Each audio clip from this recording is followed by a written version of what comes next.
Welcome. Welcome. Welcome to my dungeon. Welcome to Cauldron's Krypt. I'm your host, Master Cauldron. If you're new to the show, I use my 24 years of BDSM experience and 20 years working in the psychology field to dispel myths, get rid of stereotypes, and answer your questions about BDSM. You can call in at 865-268-4005 to leave your questions or visit the Krypt at cauldronskrypt.com. On this episode of the Krypt, we are returning to DomCon LA 2019 for an interview with Meister Schmerz on hook suspension. Now, this might not be your bucket list item, but the stories from Meister Schmerz are still worth your time, I promise you, especially if you're a Jane's Addiction or a Dave Navarro fan. So let's hit those rules to love by and jump straight into the interview recorded live from DomCon LA 2019. Rule number 1, safe, sane, consensual, and informed. Rule number 2, kinky, that's KNKI, and comes from the Kinky app available on all platforms. Not a sponsor, but it does stand for knowledge, no intolerance, kindness, and integrity. And rule number 3, the quote from Mr. Paul Young, submission is not about authority, and it's not about obedience. It is all about relationships of love and respect. We are still at DomCon Los Angeles 2019. This hour, I am talking with Meister Schmerz. Tell me about your name real quick before we get to the highly interesting, because this is interesting, but there are highly interesting things. Meister Schmerz was my given name when I started my BDSM experience. And essentially, Meister in German is a rough translation of a mid-level manager or a foreman. And Schmerz is pain. And so it was mid-level management of pain. And everybody's like, well, is it master? Like, no, it's not master. Like, I don't want that kind of, like, I like keeping below the radar. So mid-level pain manager is where it's going to stay. Oh, that is awesome. Now, you have several different claims to fame. Initially, when I believe Master Gabriel told me about you, he said that you are big into hook suspension, and this is something that I've wanted to do since the 90s when I first learned about the tribes that were doing this and that it was coming into the modern age. So, first off, what is hook suspension? Hook suspension is the act of hanging from specifically placed piercings. They're temporary, and suspending your weight from them. We can use traditional fish hooks. You can use metal spears. If you look through the course of history, there's a lot of references to hook suspension. And since history is written by the winners, we've lost a lot of that history. But for example, some of the early Mesopotamians, they did hook suspension. You can find it in pretty much every culture around the world. One of the most surprising ones is the spear of Odin. It's talked about in Viking times. That was actually the warriors went out with they put spears through their calves and hung in the groves and bled out onto the warriors as they went out to battle. And so the spear of Odin is actually, it was a hook suspension ritual. Wow. A lot of times we see it from we a lot of people, they credit it to the North American Indians, which were actually a lot of documentation was done by George Catlin in the late 1800s.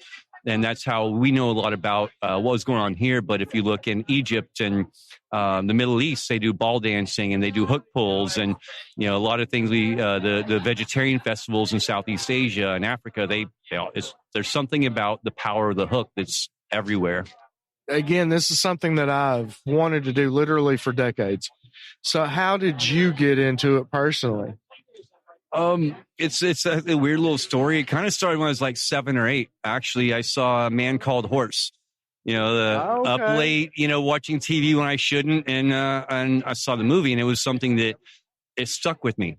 It kind of left the imprint at a very young age. And it was kind of fascinating to me, but it's not something an 8-year-old kid's going to run around. I wasn't trying to hang myself from hooks in my closet or anything. And, it turned into later, and I was about 16. I found a book in a public library by a man called Stelark. And Stelark is a performance artist who was doing hook suspension in the late 70s. He was showing up at art galleries in Japan with filed off fishing hooks and pulling people out of the audience and having them insert them and doing these suspensions. So wow. That was the first thing I ever stole in my life, was that book from the library. And so fast forward another 8 years or so, I was in Dallas, and one of the oldest hook suspension groups in the U.S. Was in Dallas. And I saw a show, and it scared me to death. I was like, oh. And next thing you know, a friend of mine was joining the group, and she did her suspension, and I was still scared. It was like a moth to a flame. I was part of the group. I just wasn't ready. And then Discovery Channel came to town, and they're like, yeah, we're going to film a first timer. And I'm like, this is going to be great. This is awesome. And then everybody's looking at me, and I realized I was a first timer. So roughly 18 years ago last month, I did my first hook suspension for Discovery Channel. And fast forward 18 years, I suspend 300 people, and I think about 12 countries now. But yeah, I run around, go to conventions in Oslo, Norway, and I have a sister team in Berlin that we go out and do street art.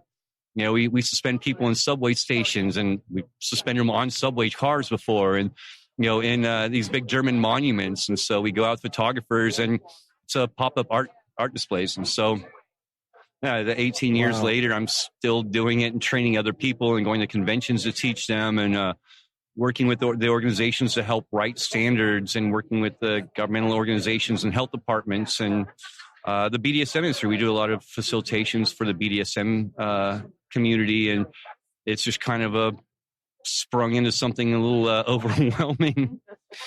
How many times have you left the earth through suspension personally? Physically leaving the ground, I have, over the course of 18 years, I don't know, I lost track, around 100 suspensions, maybe. Wow.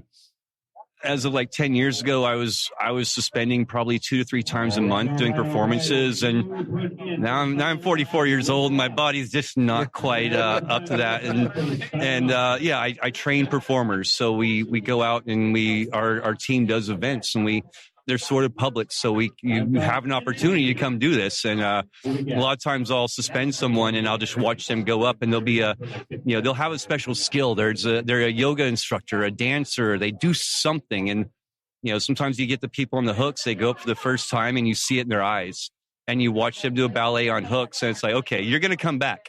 You're at the head of the line. We have a waiting list of 20 people for all of our events, and so, I guess that's now public information that my waiting list is kind of cheated by the people that I'm like, oh, there's a performer. And so a lot of times I'll find these people, and I'll work with them. And then, when we need a torture garden show, or we need to go perform at Wasteland Amsterdam, I know a person that can do this one hook sideways suspension and stay up for 15 minutes and go up fast. So there's a lot of things to it, between like ritual suspensions, where it's just, we're climbing a mountain, and you're hanging from a tree for 2 hours to get whatever you need out, to doing performances. And a lot of my favorite things are the private rituals to help people leave their bodies, which I've done it once. I've left the ground many times. Actually leaving my body is it's something that's possible through suspension, and I've seen it happen a lot, and it's something that I try and help people do. I've managed to do it. I've learned how to do it, but it's kind of elusive for me at this point. So I get more joy out of being frustrated, going, man, I didn't leave my body, but being able to help someone steer their way to that path. I can't grab your hand and walk you into it, but I know what your mindset needs to be. I've got an idea of how to get you there, so I can do things to help you prepare for it and point you in that direction. But yeah, I've left the earth physically over 100 times, but just that leaving my body once I get off the ground, it's been once, and it's probably the most amazing experience ever. And now it's turned to chasing the dragon. Every time I go up, it's like, can I get enough pain to go out? So you grazed over something. You said the torture garden. Yes. I've heard of that. Where is that? Torture Garden is it's an infamous club that's been around. I think they've been around for 25 years. Don't quote me on that.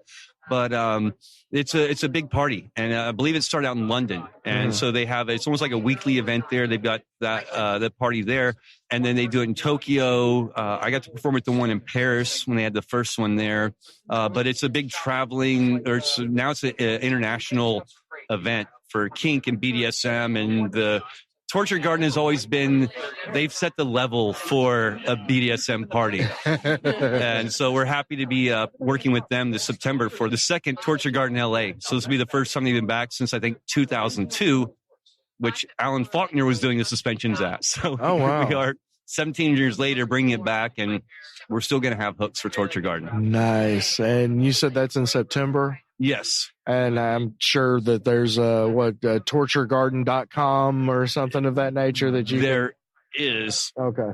I'll get you that information before we're done here. Yeah, I'll get the link and put it in the show notes. And so Torture Garden Los Angeles will be Saturday, September the 14th of 2019. It is a one-night event that starts at 9:30 p.m. at the Globe Theater.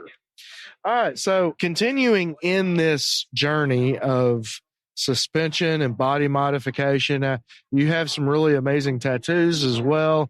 What other types of body mod are you into personally, and do you do them on other people as well as with the suspensions?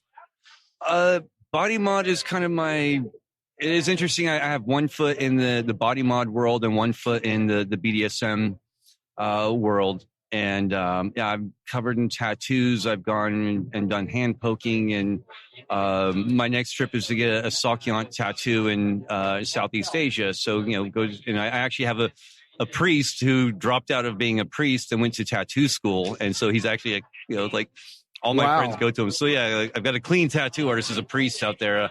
And so, for me, it's like a lot of the experience there. Piercings for me is kind of the 2000s. Now I'm more into the implants. Okay. We have friends that do 3D implants. So I'm actually having some custom made genital ribs to be implanted.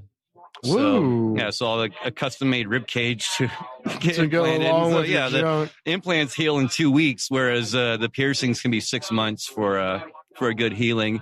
I teach them. I do a lot of body mod conventions. I work with a lot of scarification artists, implant artists, body piercers. So I train with them to maintain the cleanliness standards that they do, and keeping all of our cross-contamination and aseptic technique and things like that on par. I don't do permanent body mods. I understand them. I do a lot of ritual stuff.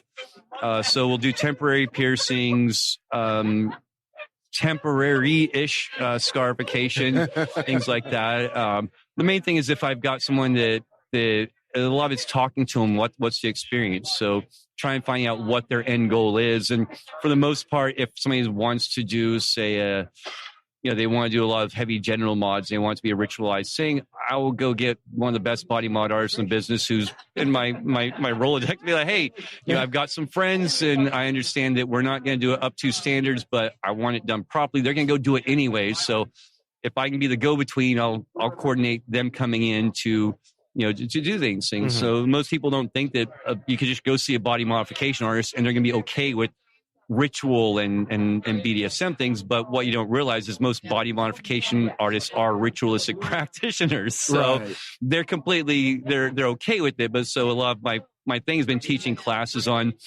body modification for sex and teaching people that aren't familiar with the body industry that if you want elf ears, I know the guy. If you want a metal mohawk where you can change out your magnetic spikes every other day, we've got the guy. Like, these things are available. If we can talk about the different things that you can get out of genital modification. Like, they're like, oh, well, I got the perfect junk. Like, you can put better tires on a Ferrari. You know that, right? Yeah. And so, so I'm big on, like I say, I work with a lot of body modification artists. I do body modification. I train under them, but I don't say I am. I like to be more of a middleman on that.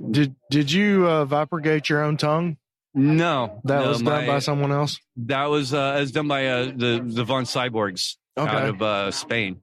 Nice. And so there's a lot of again, it's not a world I'm very familiar with the tattoo world and the legends and of tattooing, and I've only brushed the surface of education and information when it comes to body modification, though it's something that fascinates me.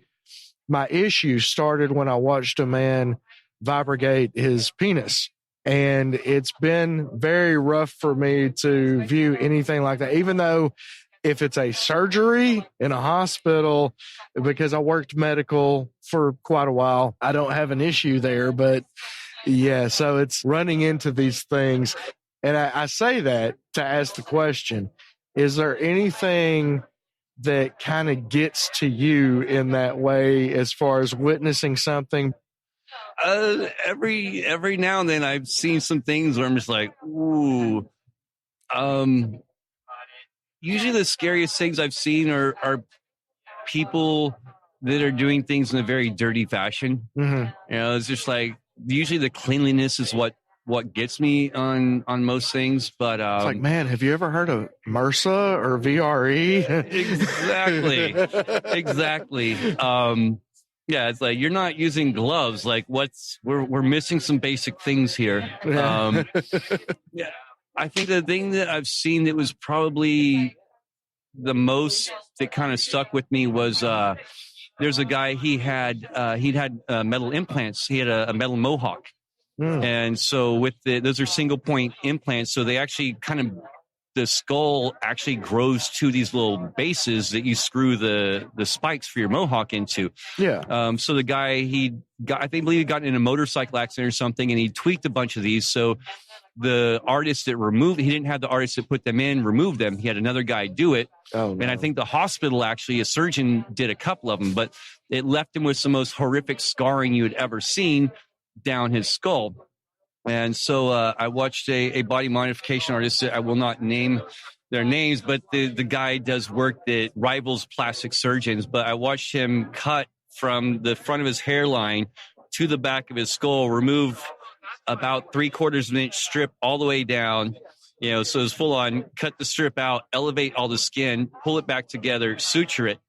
And the guy, you had to actually look very hard to see where the suture lines were. Wow. Yeah. And the funny thing is I've seen more body modification artists out there that are better at suturing than most plastic surgeons. Mm-hmm. For example, you'll see a lot of people stretching their ears right now, the big, stretching 2-inch earlobes and things like that. And when you go to get a corporate job, that's a job killer. Mm-hmm. And so if you go to a surgeon to have your ears reconstructed so they look like normal, you're looking at $3,000 an ear. And you have to find a surgeon to do it, and they're not very good. And you end up looking like you've got cauliflower for earlobes. Right. And I know other body modification artists are like $300, you're good. And they're taking care of their friends' grandmothers. You'll see a lot of older women, they wear these big gaudy earrings their whole lives, and by the time they're in their 50s, they have a slit from wearing a very small diameter post with a heavy weight. So it just creates a crease, and doctors want $3,000 to take care of that. Well, call your local body modification artist that knows their salt, and for $300, you'll never know the ears were pierced. Now, the difference there isn't it? I know it used to be true that with body modification artists, they weren't allowed to use any type of anesthesia because of laws. You had to be a doctor to use this. So is that still the case, or have they come up with more earthier ways to deal with this pain issue? The anesthetics are an issue. That is the kind of puts you from a gray area to an illegal area. Mm-hmm. The main thing in the body modification world and tattoo world is blue gel. And, that's the thing, is like, that's why doctors charge $3,000, is because they can give you an anesthetic and before they do a 10-minute procedure, whereas body modification artists, they can't use anesthetic. Best they've got is blue gel. And so it's a topical numbing agent, and it's over the counter, and you can, so it's readily available to the industry. It's been tested out, and it's got a long history. So that is where you are limited with your modifications, is you're not going to get painkillers after and things like that. But in the reality of things, most of these procedures, they're more visceral, that you look at it and you're like, whoa, they just cut the guy's ear open. Well, didn't feel it at all. It's a more mind over matter. You hold your tongue out, take a deep breath, and you wait for that cut. All right. So moving back into a lot of the performance art, you work with, tour with, do performance art with Jane's Addiction? We work with Jane's Addiction to do hook suspensions for their shows. There's another crew called Ascension Body Mod, and they actually run kind of the show. And then when they do the Southern California shows, we hop on and go. It takes a crew. So you figure every person that you see in the air on a hook suspension, there's at least 3 crew members behind them to do that. And so there's a large enough community around the world that as Jane's Addiction travels, every city, they basically keep a team leader on crew with them. And then when the team leaders get to town, we've already organized local crew to come help and people to suspend for performers. Since Dave Navarro from Jane's Addiction lives in LA, we get to do a lot of work. And so we're working on, in September, we'll be doing a show called Above Ground. And that's a project with Dave Navarro and Billy Morrison to raise funds for mental health awareness. And last year they had Courtney Love and his Billy Idol, and every rock star you could think of was there to hop on stage and support it. And so we did suspensions for that. I have, full circle. I've worked with Stelark. I've got to do 3 performances with him now, which was kind of it was the funniest moments of my life was sitting across from lunch from Stelark and sliding this book that I stole from the library when I was 16 over to him and tell him the story about how I stole it. And so he would autograph it for me. And I'm just sitting there like going, wow, like he probably thinks I'm a dirtbag. I stole his book instead of buying it. And his only response to it was, "You got this out of a public library?" It is kind of impressive. So we've been working with Cherie Rose, who is a partner of Bob Flanagan. And so Bob Flanagan used BDSM to help himself get over his to help deal with cystic fibrosis and live with that. And so it's a friend of ours that was on our crew died of cystic fibrosis. Bob Flanagan was his hero. And so when we got to work with Cherie Rose, it was kind of a full circle of our friend Skip coming back to say, hey, like here's a circle. And so, and now Cherie Rose is a good friend. And so get to all these people that I've kind of looked up to through time. And now I get to collaborate with them and work with them. And it's just, I pinch myself on a weekly basis. I was about to say, so yeah. And of course, in bringing up Jane's Addiction and Dave Navarro, I know that you helped with the Hall of Kink here at DomCon and facilitating a picture from Mr. Navarro himself of his first suspension. Actually, I don't think it's his first suspension. It was actually one that we did as a public art piece. Oh, okay. It was actually a funny one. It's there's an image of Dave in a crucifixion. So looks like he's nailed to a cross with a big a satanic star above him.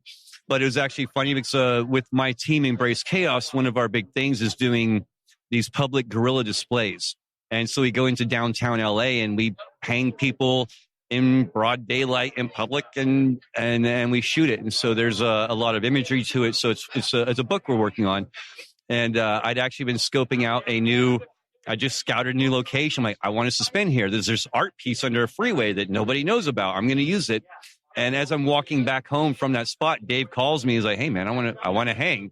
And so, yeah, like next thing you know, I sent him a picture. He's like, that's perfect. So, so we pierced him at my apartment. We hopped in the car, drove over, and apparently it was across the street from a retirement community. So as Dave's sitting there hanging from hooks underneath this freeway, we have a bunch of retirees coming out trying to figure out what was going on.